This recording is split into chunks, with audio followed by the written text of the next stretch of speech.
Good evening, students. Today we are going to part 4 sound factors affecting the speed of sound in a gas medium. So, we learnt three formulas previous class.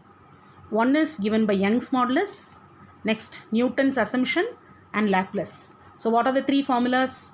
V is equal to square root of E by rho, V is equal to square root of P by rho, and V is equal to square root of specific heat ratio constant into P by rho, which was given by Laplace. So E is called as elasticity, and rho is density, P is pressure. So based on this, we are going to learn today the factors affecting the speed of sound in a gas medium. So first factor is effect of density. So V is equal to, you know the formula, V is equal to square root of gamma P by rho, where gamma is the specific heat ratio constant. So neglecting that, let us take this formula. V is directly or inversely proportional to square root of density. So what did we understand from this formula? Velocity is inversely proportional to the square root of density. Okay, so we will see an example. So what is the meaning of this? We have to understand practically. So once again I'll read the statement. Speed of sound is inversely proportional to square root of density. Now we are having two elements here, two gases. One is oxygen and one is hydrogen. So the density of oxygen is 16. So you can understand that the density, the value I have written 16 from your atomic mass. You know the atomic mass of oxygen is 16 and atomic mass of hydrogen is 1. That atomic mass is considered as density. Okay. So now let us write the formula. Let us take the ratio of hydrogen to oxygen. So velocity of sound in hydrogen by velocity of sound in oxygen is equal to 1 by, so you know the formula, V is inversely proportional to 1 by square root of rho. Therefore, this becomes 1 by square root of density of hydrogen by density of oxygen. So when we take it, this will go to the numerator, that is the density of oxygen goes to the numerator. When you are solving mathematically, the density of oxygen goes to the numerator. So what is the density of oxygen? It is 16. Density of oxygen is 16 and density of hydrogen is 1. So it is square root of 16 by 1, which is equivalent to 4 by 1. Now see the formula. See carefully children, understand properly. So velocity of sound in hydrogen by velocity of sound in oxygen is equal to 4 by 1. Now what I have done, I have cross multiplied these two. So when you cross multiply, you will get it as velocity of sound in hydrogen is just 4 times that of the oxygen. So what did you understand? Which is lighter? You know very clearly hydrogen is much lighter than oxygen. But what is the speed of sound in hydrogen? It is 4 times that of hydrogen. So that of oxygen. So what is the conclusion? As the density is less, the speed of sound in that gas medium will be more. So please keep this clear in your mind. So whenever the density of the gas medium is less, what will happen? The speed increases. So that is why we come to a conclusion that velocity is inversely proportional to the square root of density. Okay, I have a question for you. Now, initially we compared oxygen and hydrogen. Now what I am going to ask you to do this as a assignment, compare the speed of sound in hydrogen and helium. So you know very clearly hydrogen is represented as, in chemistry you have learned, H11 and helium is H24, where 1 is the atomic mass and 4 is the 1 is atomic mass of hydrogen and 4 is atomic mass of helium, or that only you take it as the value of density. So use the same formula. Take the lighter gas first, that is velocity of sound in hydrogen by velocity of sound in helium is equal to square root of density of oxygen by density of helium by density of hydrogen. So you can do this. I have already given you the idea, and then you will come to a conclusion. We will discuss that in the next class. So this is one of the assignment I have given. So the first factor we have already finished. What is that factor? Effect of density. So what did you conclude in that factor? We concluded that the density is less, density of the gas medium is less, the velocity, speed of the sound will be more. Okay, so it is inversely proportional. Now let us come to the second factor. What is that second factor? The effect of temperature. So how temperature is playing a role there. Okay, so see the formula. I have created a formula. V is directly proportional to T, where V, again you know, it is velocity and T is temperature. So what happens as the temperature increases, the velocity of or the speed of sound also, velocity of sound you can say, or speed of sound also increases. So let us see with an example. Okay, this is very, very important. Please listen carefully. If you didn't understand, once again you rewind and just go back and understand once again. Okay, so let's get back. So the speed of sound in air increases by about 0.61 meter per second for each degree Celsius. So what is the meaning of this statement? So I told you that the speed of sound in air keeps on increasing as the temperature increases. So for every degree Celsius, how much speed is increasing? It is almost increasing to 1 meter per second. You can remember it is 1 meter per second, but actual value is 0.61. Exact value is 0.61 meter per second. So what is it? Let us see with the numerical formula, the numerical problem, so that you will understand better. So we are having a formula here. We are creating a formula, that is Vt is equal to V0 plus 0.61 T. So Vt is a given temperature, V0 is the velocity of sound at 0 degrees Celsius, 0.61 is how much it is increasing, T is that value. So shall we see an example? Okay. Now 0 degrees Celsius, what is the speed of sound in air? You know very well, it is 330 meter per second. That is 0 degrees Celsius. Now let us consider a temperature. Let us consider T is equal to 25 degrees Celsius. So what will be the speed of sound at 25 degrees Celsius? That's a question mark. We are going to find out. Okay. So what is the formula? As you know, Vt is equal to Vo plus 0.61 T. Now instead of Vt, we will put it as 25 because we have taken the value as 25. So 25 is equal to V0. Either you say V0, V0 is better for you. So V0 plus 0.61 into T. T value is how much? 25. So V0 is, what is the value? You know, 330 meter per second plus 0.61 into 25. So you calculate this value, you will get it as 345.25 meter per second. So what did you understand here? You understand very, very clearly. We are giving a very mathematical conclusion here, that at 0 degrees Celsius, the velocity or the speed of sound is 330 meter per second. But at 25 degrees Celsius, it has increased to 345.25 meter per second. So with how much? 1 meter per second or 0.61 meter per second for each degree Celsius. So what did you understand from the second effect? The effect of temperature. So what did you understand? As the temperature increases, the velocity of sound or speed of sound increases. So for 0 degrees Celsius, it was only 330 meter per second, but for 25 degrees Celsius, it is 345.25 meter per second. For further understanding, what you can do, you can take some values as your own. Maybe take for 10 degrees Celsius or 15 degrees Celsius, put the same formula and see how much it is increasing. It will be keeping on increasing, it will not decrease, it keeps on increasing. Okay, so shall we go to the next impact? Okay, now the last effect is humidity. So this is little interesting, very interesting to learn this factor, that is velocity. Again, velocity or the speed of sound increases as the humidity increases. So what do you mean by that humidity? So I have a very important information here.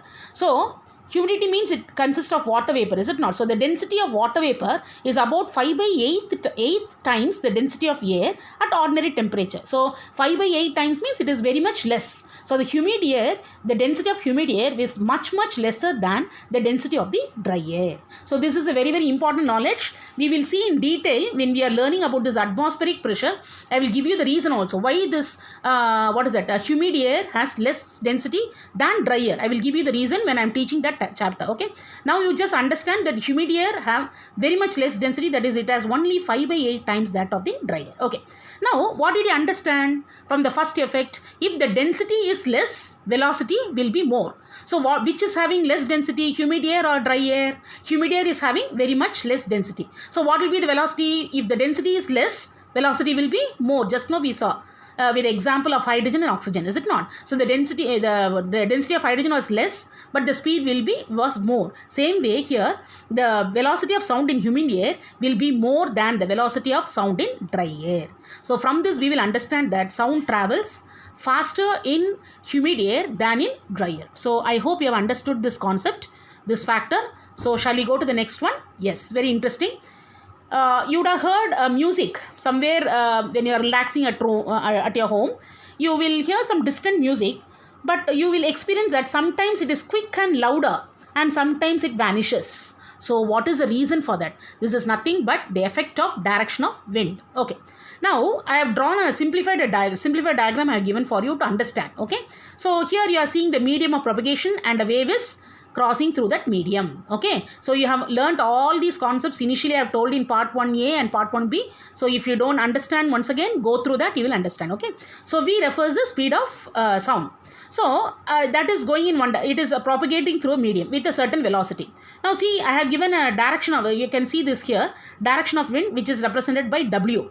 So if the direction of wind is along the direction of medium of propagation, so what is happening? What will happen? The speed increases. So v becomes v plus w. So or v increases. This is for your understanding. This equation we have created for your understanding. That's it. So you have to understand practically.